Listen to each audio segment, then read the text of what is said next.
মানুষকে ঠকিয়ে বা মানুষের সাথে প্রতারণা করে নিজেকে খুব চালাক বা ওভার স্মার্ট ভাববেন না।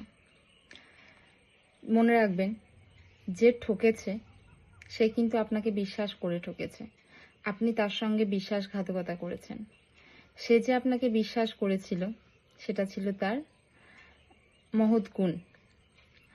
আর আপনি যে তাকে ঠকিয়েছেন, আপনি হচ্ছেন ঠকবাজ, ফ্রড। সুতরাং এখানে পার্থক্য বুঝতে পারছেন, আপনি ঠকিয়েছেন না যে ঠকেছে তার মধ্যে। তাছাড়া আরও একটা কথা মাথায় রাখবেন, সবই হচ্ছে সময়ের খেলা। আজ আপনি একজনকে ঠকিয়ে নিজেকে খুব চালাক ভাবছেন, কিন্তু মনে রাখবেন ঠিক সময়ের ব্যবধানে আপনার থেকেও বড় ঠকবাজ এসে আপনাকে বসিয়ে চলে যাবে, আপনি টেরও পাবেন না। সুতরাং সবই হচ্ছে সময়ের খেলা। উপরওয়ালা সবই দেখছেন। নিজে সৎ থাকুন, সবকিছু ঠিক থাকবে।